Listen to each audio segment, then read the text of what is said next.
네, 이번 시간은 소유권 편을 볼 건데요. 사실 소유권은 누구나 다 갖고 있는 것이기 때문에 되게 중요하죠. 여러분들이 이제 아파트만 생각하기 쉬우신데 아파트를 갖고 있지 않아도 최소한 내 가방에 대한 소유권은 있죠. 핸드폰 소유권이 있잖아요. 책 소유권이 있잖아요. 있어요.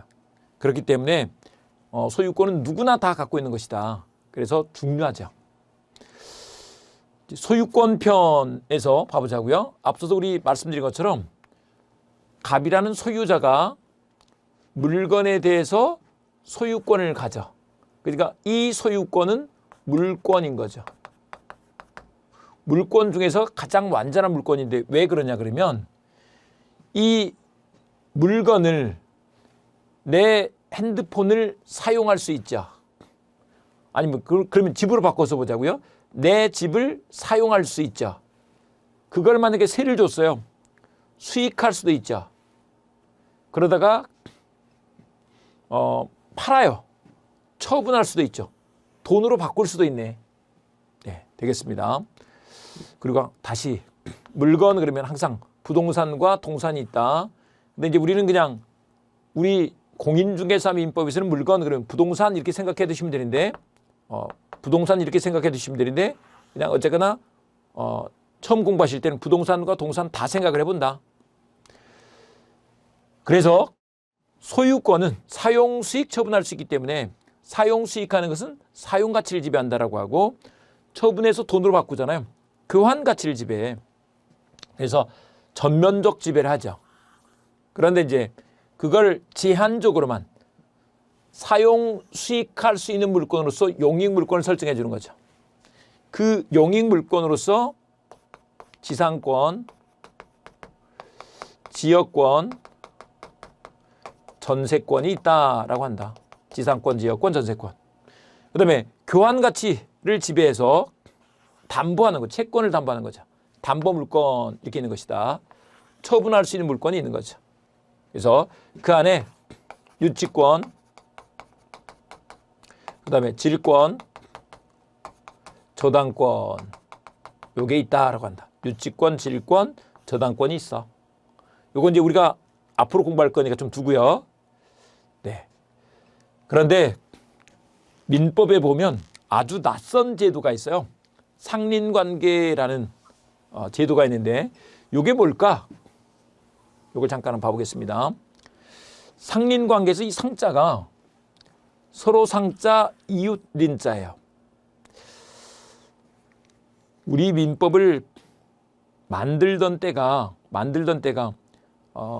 그 얘기했었죠. 48년도에 대한민국 정부가 수립되고 나서 민법 기초위원회를 만들었어요. 그리고 나서 작업을 10년간 한 거죠. 그래서 1958년도에 국회를 통과하고 시행이 된 것은 60년 1월 1일생. 우리 민법이 60년 1월 1일생이에요. 그때부터 시행이 됐죠. 그러니까 뭐 우리가 태어나기도 전에 아니면 뭐 조금 더 여러분 어렸을 때 좀 연세 있으신 분 같은 건 어렸을 때 우리 민법이 만들어졌잖아요. 그러다 보니까 말이 어려운 말들이 막 있는 거예요. 이건 이제 민법 개정 작업을 통해서 바꾸고 있는데 아직도 안 바뀐 내용들이 있죠. 요건 이렇게 좀 생각해 보면 좋을 것 같아요. 이웃관계 이렇게 생각해 보시면 좋겠다. 뭐냐 그러면 이런 거요. 만약에 여기에 갑이라는 사람이 살고 을이라는 사람이 사는데 지금은 이제 요거 좀 이렇게 생각해 보세요. 지금은 대부분 아파트에 사니까 아파트 이제 층간소음 이런 게 문제잖아요. 층간소음이 일으키면 안 되죠. 그런 것은 근데 아파트법이 따로 만들어져 있어요. 집합건물법이라고 해서 나중에 그건 민사특별법에서 공부한다. 근데 이제 이 법이 만들어질 때 상린관계는 뭐냐 그러면 촌 생각하시면 돼. 시골. 대부분 그때 50년대는 시골에 살았잖아요. 시골에 살았기 때문에 옆집과의 관계 이런 것들이 되게 중요했던 거예요. 옆집에 피해 주면 안 되죠. 또 조금 뭐 소리 난다고 해서 막 거기다가 막 성질 내고 이러면 안 될 거 아니에요. 옛날에 막 물도 윗집에서 이렇게 좀 지대가 높은 데서 내려온단 말이에요. 그거 어떻게 처리해야 돼? 이런 것들이 막 문제됐던 거예요. 그래서 상린관계를 규정해놨다. 이런 얘기입니다. 조문수도 되게 많아요. 216조에서부터 244조까지 되게 많은데 지금은 이제 거의 도시 생활을 하고 있기 때문에 이 법들이 거의 쓰일 데가 없는데 몇 가지 이제 우리 시험에서 나오는 것들이 있다. 지금도 쓰이는 것들이 있죠. 그중에 이제 주의토지통행권 이런 것들이 있어요. 근데 이제 그 전에 그래서 이 소유권 편에서 소유자가 이렇게 살면서 옆집과 잘 지내라고 소유권 편에 상린관계를 규정해놨는데 거기에 꼭 소유자만 사느냐고요. 지상권자, 전세권자가 살 수도 있는 거지. 지상권, 전세권은 아직 공부 안 했는데 그냥 전세권은 우리가 알고 있는 전세권 이렇게 생각하시면 돼요. 전세권 가지고 생각해 보자고요. 거기에 전세권자가 살 수도 있죠. 그러면 옆집하고 잘 지내야지. 소유자와 지상권자가 잘 지내고 소유자와 전세권자가 잘 지내고 전세권자끼리도 잘 지내야 되고 이럴 거 아니에요. 그걸 규정해 놓은 게 상린관계다. 근데 이제 주의토지통행권이라는 것이 있는데 제목을 잘 한번 봐보세요. 여기는 주의토지통행권 이렇게 해놨네요. 말 그대로 주의토지를 통행할 수 있는 권리가 있어 이 말이에요. 주의토지를 통행할 수 있는 권리. 근데 이건 좀 상식적으로 좀 알아둬도 좋을 것 같으니까 이제 공로가 여기에 있어요. 공로, 공적인 도로, 나라에서 만든 거, 지자체에서 만든 도로가 있어요. 근데 갑당이 막혀 있는 맹지라고 생각을 해보자고요. 맹지야. 이렇게 막혀 있네. 그럼 나갈 수가 없네. 그러면 안 되겠잖아요. 근데 옆집하고 잘 지내면서 말하고 다니면 돼요. 말하고 다니면 돼. 이렇게 하고 다니면 되겠죠. 이제 그런 권리가 생길 수 있는 뭐 계약으로 생길 수도 있고 그냥 뭐 묵시적인 승낙으로 이렇게 다닐 수도 있는데 그런 게 옆집하고 협의가 안 돼요. 그러면 이 집은 그냥 비워놔야 되느냐 이 말이에요. 못 들어가느냐, 못 쓰느냐. 근데 그러면 안 되겠잖아요. 그래서 법에서 승낙이 없어도 옆집 주인이 승낙을 안 해줘도 다닐 수 있는 권리를 인정해줘. 그래서 갑의 주위에 있는 토지죠. 이게 주위 토지 통행권이다. 그러니까 이 주위 토지 통행권은 의뢰 승낙 없이 생기는 권리인 거야. 의뢰 승낙이 없이 생기는 권리야. 그런데 생각해 보세요. 내 땅인데 남이 그냥 마음대로 그렇게 써도 될까? 내가 의리라면 못 참겠지 않겠어요? 아, 말도 안 되지. 그래서 일정한 경우에만 쓸 수 있는 곳을 해놨죠. 그 경우가 어떤 경우냐? 통로가 없을 때, 또 과다한 비용을 요할 때, 또 통로로서 충분한 기능을 하지 못하고 있을 때, 통로로서 충분한 기능을 하지 못하고 있을 때, 그때 주의토지통행권 이런 게 인정된다. 그냥 여기서는 우리가 통로가 없을 때 이렇게 생각해 보세요. 맹지들이 있어. 그럼 갇혀 있을 수는 없잖아요. 그러면 그냥 다닐 수 있는 권리를 인정해 주는 거야. 이 말인 것이다. 됐죠? 아, 이런 권리도 있네요.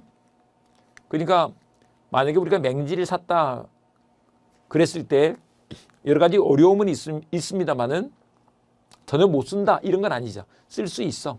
주의토지통행권 통해서 다닐 수도 있는 것이다. 네, 이걸 공부했습니다. 그 다음에 이제 취득시효라는 것을 한번 봐보겠습니다. 취득시효 어설프게 공부하고서 야 이것도 취득시효 막 깃발 꽂고 살면 되지 않을까 이런 생각하실 수 있는데 그렇게 생각하시면 안 된다. 소유권 취득을 하는데 뭐 보통 그 땅을 사서 하는 경우들이 많겠죠. 그런데 그런 거 말고도 이런 경우도 있을 수 있어요. 예를 들면 내가 이렇게 땅을 샀어요. 근데 알고 봤더니 측량을 해봤더니 옆집에서 측량을 했더니 이 정도가 옆집 땅이었대. 이 사람이 A, 이 사람이 갑 이렇게 있는 경우로 생각해 보자고요. 근데 내가 지금 이 집 사서 들어간 지 20년이 넘었어. 그러면 점유취득시효에 의해서 소유권을 취득할 수 있다는 거예요. 네. 소유권을 취득할 수 있게 된다. 이걸 한번 잠깐 봐보실 건데 그래서 점유취득시효라는 거 일단 취득시효 다시 한번 정리해 보겠습니다. 앞서도 우리 시효라는 얘기를 잠깐 봤는데 일정한 기간 동안 사실 상태가 계속되는데 그 사실 상태가 그 시간이 지나고 나면 아예 권리 상태인 것으로 인정해버리는 거. 이것을 시효라고 한다. 시간이 지났을 때 어떤 효과가 생기게 하는 거죠. 그런데 거기에 앞서도 우리 소멸시효가 있었죠. 그리고 제척기간이 있어. 소멸시효와 제척기간이라는 것이 있는데 소멸시효는 예를 들면 채권을 10년간 행사하지 않고 내버려두면 소멸시효가 완성돼서 그 권리가 소멸해버리는 거예요. 채권이 소멸해버리는 거죠. 이게 소멸시효다. 근데 이제 취득시효는 취득하는 거예요. 그래서 20년간 자주 평온 공연한 점유를 하면 이 말이에요. 이거 한번 봐볼게요. 20년 동안 점유를 해야 돼. 20년간. 근데 이제 자주 그랬는데 매수인으로서 사서 들어갔어. 그러면 자주 점유의 의사가 있죠. 자주가 뭐냐 그러면 자기를 주인으로 여기고서 하는 점이에요. 자기를 주인으로서 여기고서 하는 점유를 자주점유. 그래서 용어를 잠깐 한번 정리해 봅니다. 자주 반대가 타주인데 타주는 타인이 주인인 걸 전제로 점유하는 거죠. 봐보세요. 우리 임차인이나 지상권자, 전세권자 이런 사람들이 있어. 전세권자 이런 사람들은 남의 걸 전제로 내가 빌려 쓰고 있잖아요. 그런 사람은 타주. 그러니까 임차인은 타주점유. 매수인 같은 사람들은 내가 사서 내 거 해야지 하고 점유를 하고 있잖아요. 그러면 자주. 또 증여를 받았어. 부모님한테. 증여를 받은 사람을 수증자라고 합니다. 이런 사람은 자주. 자기를 주인으로 여기고서 하는 점이에요. 네, 요거를 용어를 바꿔서 소유의 의사 이렇게도 말을 합니다. 그래서 소유의 의사를 가지고서 하는 점유. 소유의 의사를 가지고서 하는 점유, 자주점유, 그렇지 않은 점유, 타주점유 이렇게 한다. 근데 이제 자주점유이면서 평온했어. 평온 반대는 폭력일 수 있겠죠. 폭력이 있으면 평온하지 않으니까. 공연이란 말 잠깐 한번 생각해 볼게요. 이것도 뭐 뜻을 찾아보자는 거, 뜻을 찾아서 막 외우자는 게 아니에요. 공연은 공공연하게 이렇게 생각하시면 돼요. 공공연하게 이 말은 뭘까요? 남들이 알게 하는 거죠. 남들이 알게 하는 거. 이게 공연이야. 법에서 공연 반대를 은비라고 합니다. 공연 반대를 은비라고 하는데 되게 어렵죠? 처음 보면 어려운데 별거 아니에요. 은밀하게 비밀스럽게. 은밀하게 비밀스럽게. 남들이 모르게 하는 거죠. 근데 공연은 알게 하는 거야. 그래. 뭐 조금 더 어렵게 풀었으면 불특정 또는 다수인이 알 수 있는 상태를 공연이라고 하는데 그런 말 필요 없고요. 공공연하게 이렇게 한번 생각해 볼까요? 조금 더 기억하시게 하려면 가수가 공연을 하려면 공연하게 해야 돼. 남들이 알게 해야 될 거 아니에요. 남들이 알게 해야 사람들이 모일 거 아니에요. 코로나 끝나면 또 하겠죠. 공연을 하고 할 텐데 공연을 공연하게 해야죠. 네. 한 가지 더. 이제 뉴스에서 좀 보셨을 텐데 공연음란죄 이런 얘기 들어봤죠. 공연음란죄는 뭐예요? 남들이 알게 음란 행위를 하는 게 공연음란죄인 거죠. 뭐 방 안에서 뭐 예를 들면 뭐 남들이 모르게 해요. 누가 뭐라 그랬어요? 그런 건 죄가 아니에요. 남들이 알게 음란한 행위를 할 때 공연음란죄가 되는 거죠. 공연의 뜻을 알겠죠. 같은 말이다 다. 공연 남들이 알게 하는 거다. 네. 근데 이제 어쨌거나 그렇게 20년간 내 거는 아니지만 아까 보신 거 봐보세요. 내 거는 아니지만 그렇게 내 것인 양 사가지고 이렇게 점유를 했네. 그러면 이게 점유취득시효가 완성되면 나중에 등기청권이 생겨서 등기를 하면 야 등기 넘겨주세요 라고 이렇게 할 수 있게 된다. 그렇게 되면 소유권을 취득해버려.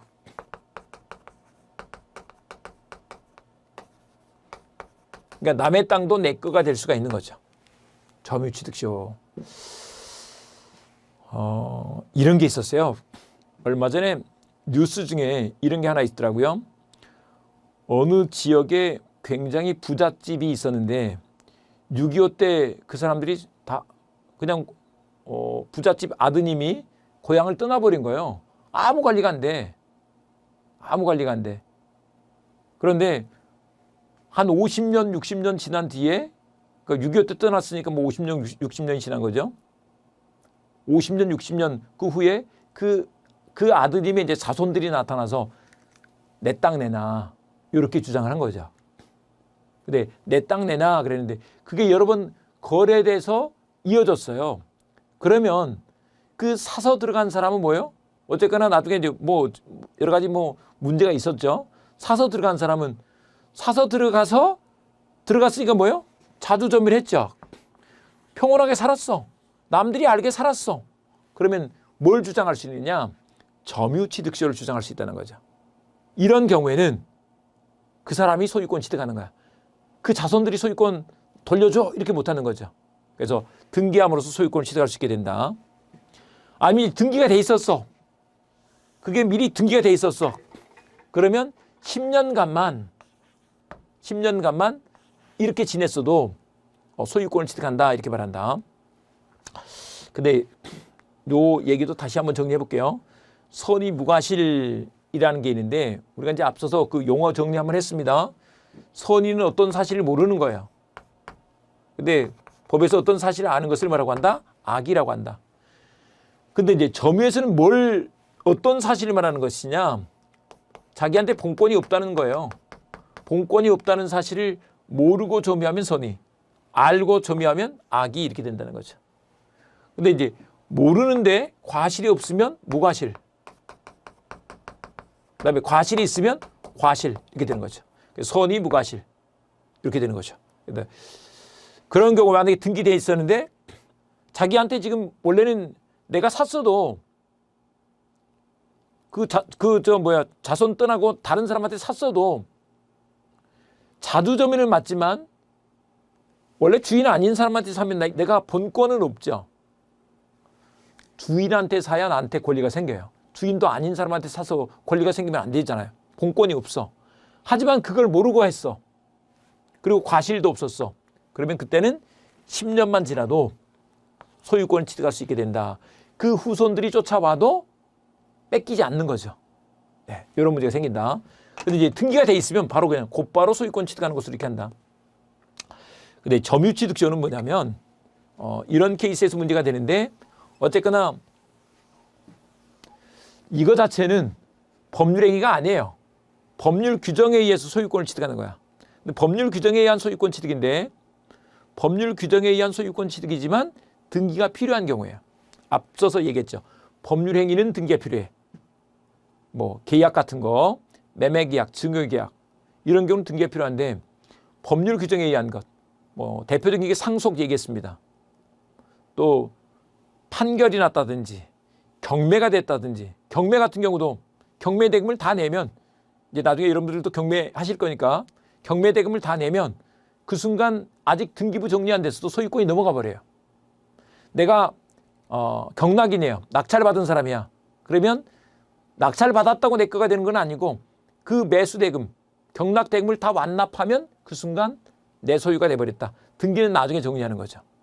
근데 이제 점유취득세만큼은 법률 규정이긴 하지만 꼭 등기까지 해야 돼. 이렇게 하고 있는 것이다. 네, 이렇게 좀 봐주시고요. 그다음에 이제 부동산의 부합이라는 걸 한번 생각해 보겠습니다. 첨부라는 용어가 있는데 이건 좀 두고요. 요걸 한번 봐볼게요. 부합. 부동산의 부합 그랬네요. 부합이 뭘까? 또 이것도 막 뜻 찾아보려고 하실 필요 없어요. 부합은 부착, 합체. 이렇게 해볼까요? 붙여서 그냥 우리 말 소리 나는 대로 읽어보세요. 붙여서 합쳐진 거. 이게 부합이에요. 이런 거 한번 생각해 볼까요? 예를 들면 요 임야가 있는데 임야를 토지라고 해보자고요. 토지가 있는데 거기에 나무가 있어요. 나무는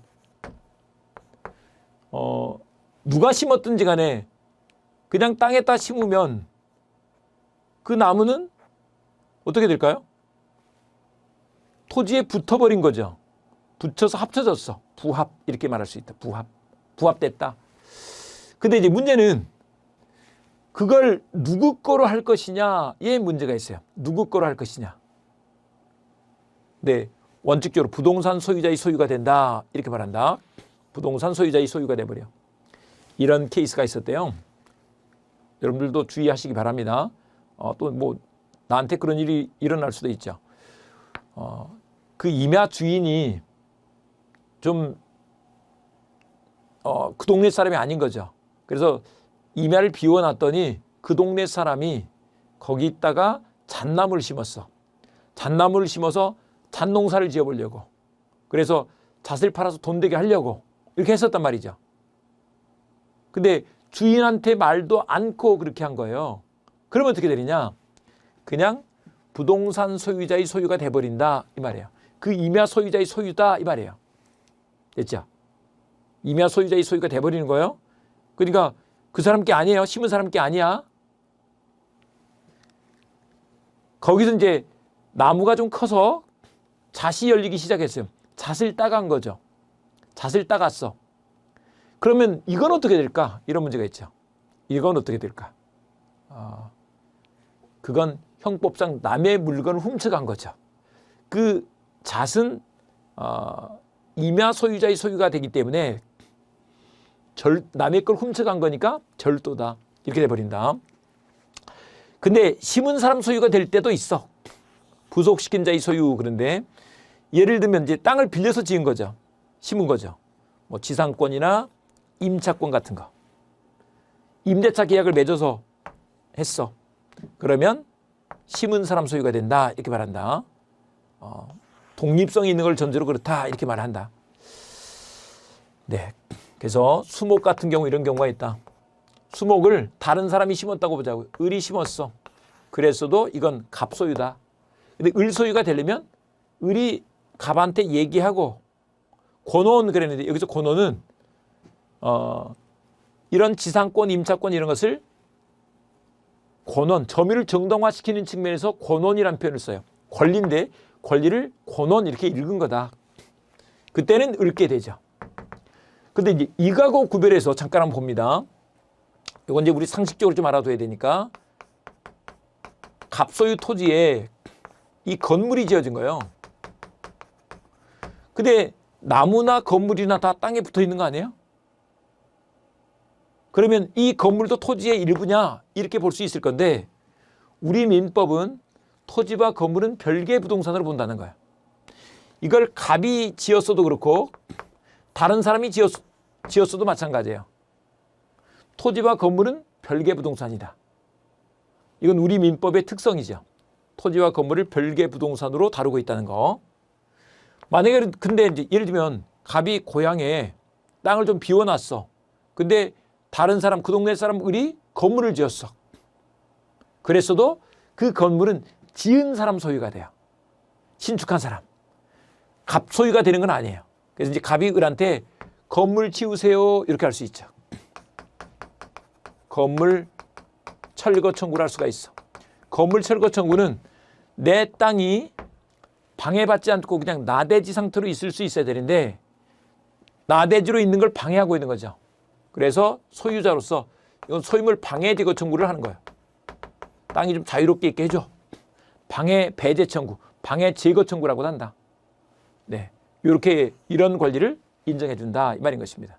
그래서 치워 이렇게 할 수 있다. 그리고 내 대지 돌려줘 이렇게 청구할 수 있게 된다. 지금 이게 말씀드렸던 것들이 물권적 청구권이 되는 거죠. 간단히 보고 지금 여기서 사례로 한번 적용시켜 봤습니다. 두 가지. 일단 나무는 부합한다. 근데 빌려서 심었으면 심은 사람 소유가 된다.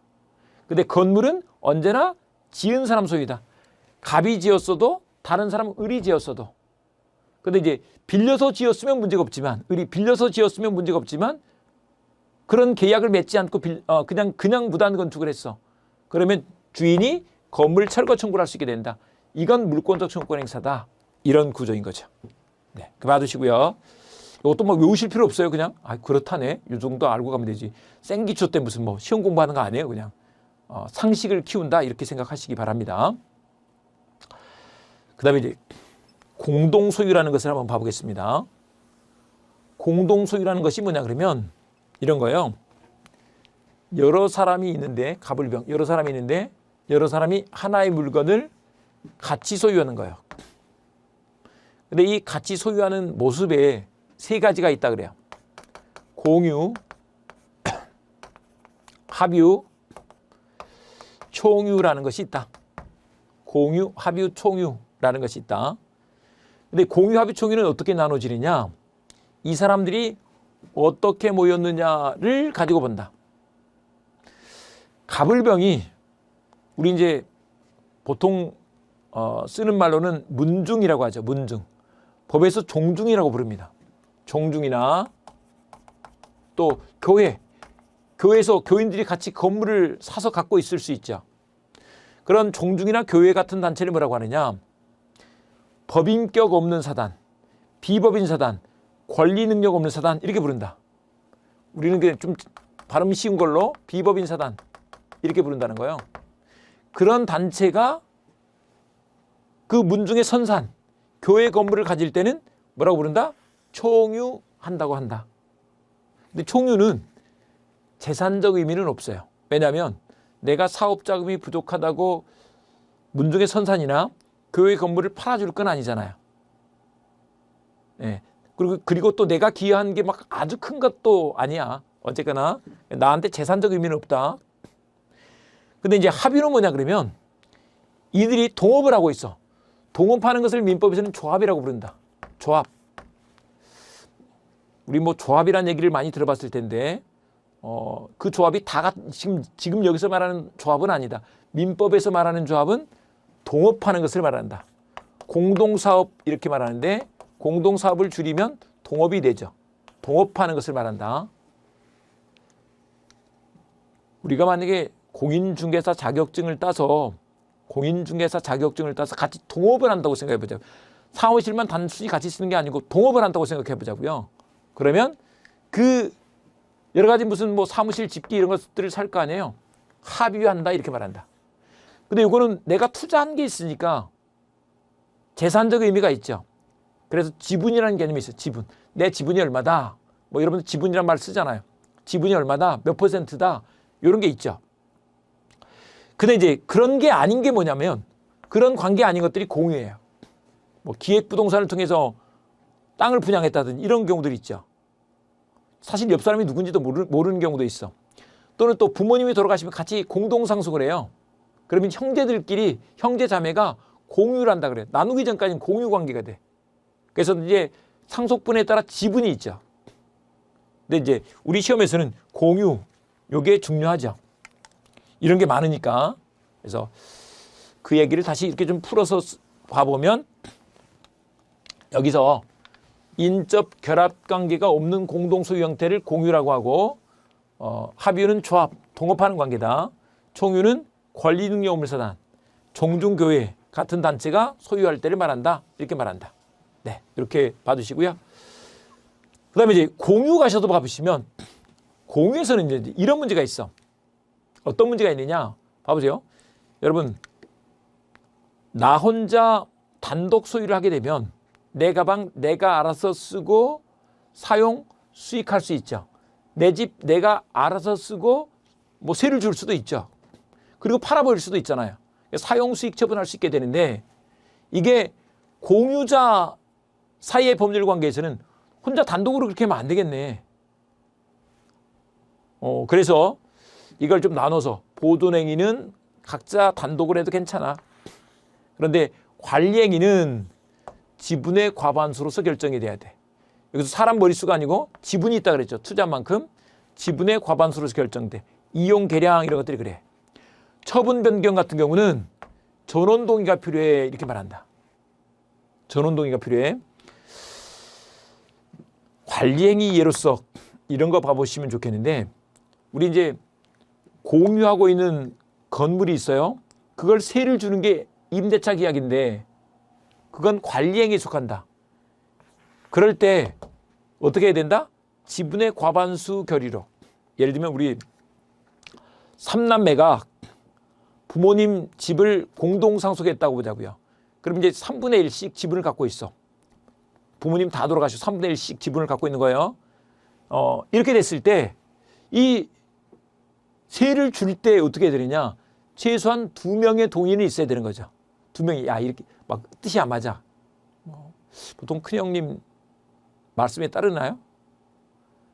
근데 이제 법적으로만 따지면 2사람 동의가 있으면 2사람 합의가 있으면 어떻게 할 수 있는 거야? 이렇게 되는 거죠. 이게 지분의 과반수다. 처분 변경할 때는 전원 동의가 필요해. 그래서 나대지 건축하는 거 이거 과반수 지분만 가지고 할 수 있는 건 아니야.